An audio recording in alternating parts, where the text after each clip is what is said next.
Baik semuanya, Assalamualaikum warahmatullahi wabarakatuh. Selamat pagi untuk Anda semuanya. Di pagi hari ini kita berjumpa dan kembali menemui Anda semua dengan keadaan sehat walafiat mudah-mudahan. Pada kesempatan pagi hari ini, mari kita sama-sama saling belajar dan saling menyimak apa yang akan kami sampaikan untuk Anda. Karena ilmu pengetahuan adalah bisa membuat kita menjadi lebih baik ke depannya. Apa yang akan saya sampaikan hari ini yaitu tentang cara komunikasi disukai orang. Komunikasi merupakan salah satu kegiatan yang harus kita lakukan sedemikian rupa agar apa yang kita harapkan, apa yang kita inginkan itu tercapai dengan baik. Karena komunikasi adalah salah satu bentuk pernyataan yang kita inginkan, ungkapan yang harus kita sampaikan, apa yang kita harapkan kepada orang lain atau kepada sekeliling kita. Diibaratkan ketika kita memiliki keinginan tidak disampaikan dan tidak diungkapkan, itu tidak akan tahu bahwa apa yang akan kita capai ke depan. Mari kita sama-sama simak cara komunikasi yang baik dan cara komunikasi yang disukai oleh orang lain. Yang pertama, jadilah pendengar yang baik apabila tidak bisa berbicara dengan baik. Ketika kita menyampaikan sesuatu, mari kita sama-sama belajar untuk bisa menyampaikan dengan baik, komunikasi dengan baik, berbicara dengan baik. Tetapi ketika kita tidak bisa berbicara dengan baik, benar, sopan, dan lain sebagainya, mari kita sama-sama untuk bisa menjadi pendengar yang baik. Karena ketika kita menjadi pendengar yang baik, kita sudah bisa menjadi orang yang sopan, menghargai orang yang menyampaikan informasi kepada kita. Kemudian kita bisa belajar kepada pemberi informasi, kepada pembicara, bagaimana caranya untuk bisa menjadi pembicara yang baik. Kita bisa analisa, kita bisa teliti apa yang disampaikan orang lain itu baik terhadap kita. Kita bisa cari tekniknya, caranya sebagai pembicara yang baik. Itu yang pertama.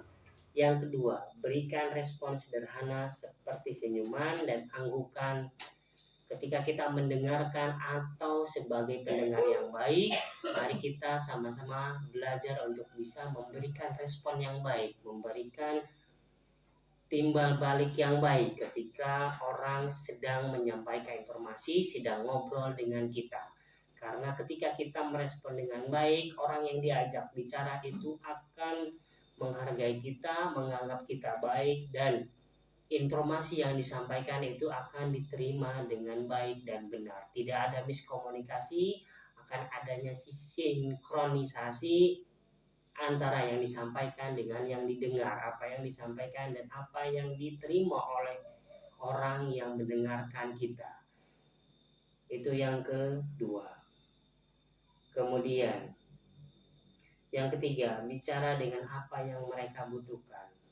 Ketika kita sebagai pembicara yang baik akan menyampaikan sesuatu yang dibutuhkan oleh orang lain, bicaralah, sampaikanlah kepada orang lain yang sesuai dengan kebutuhan. Tidak melebar kemana-mana, tidak merujuk kemana-mana, kita fokus apa yang kita sampaikan. Agar suatu informasi itu fokus dan detail, sesuai dengan apa yang kita harapkan, sesuai dengan apa yang orang lain butuhkan dan harapkan.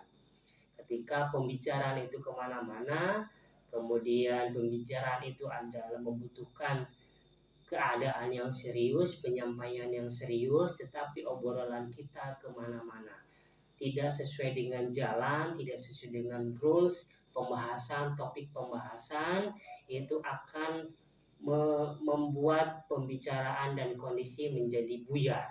Tidak fokus dan tidak sesuai dengan arahan, sesuai dengan apa yang akan kita sampaikan dan apa yang kita harapkan sesuai dengan hasil pembicaraan antara kedua belah pihak. Mari kita sama-sama untuk bisa menyampaikan informasi sesuai dengan kebutuhan kita dan orang yang mendengarkan kita. Itu yang ketiga. Yang keempat, bicara dengan dibantu gestur yang berkesan. Berbicara dengan vokal, dengan intonasi, kemudian dengan suara yang kita ucapkan itu sangatlah penting. Tetapi lebih pentingnya pula juga ketika kita memberikan gestur kepada orang yang kita ajak bicara, kemudian ada gerakan-gerakan tangan, ada gerakan-gerakan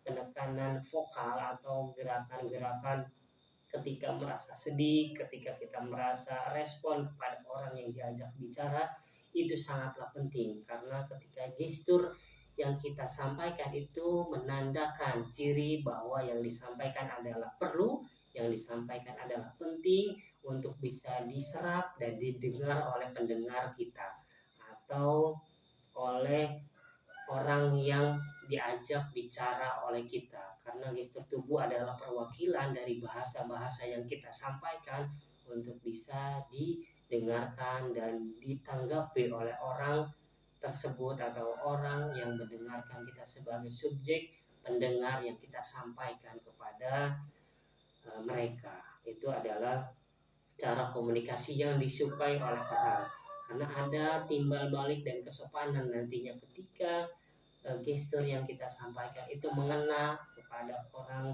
yang diajak bicara oleh kita. Kemudian yang kelima, melakukan kontak mata saat berbicara. Baiknya ketika kita berbicara, ngobrol, mari kita sama-sama tatap matanya, karena ketika kita bisa berhadapan sambil tegak ataupun sambil santai, tetapi kita fokus apa yang disampaikan oleh orang lain kepada kita, apa yang kita sampaikan kepada orang lain, sama-sama fokus sambil saling menatap, itu merupakan salah satu bentuk komunikasi yang baik, yang disenangi, karena itu ada sisi yang merasa bahwa orang lain itu dihargai, kemudian direspon apa yang kita sampaikan, kemudian merespon apa yang lawan bicara sampaikan, saling menanggapi, itu salah satu kesopanan yang akan disukai oleh orang lain pada saat komunikasi berjalan.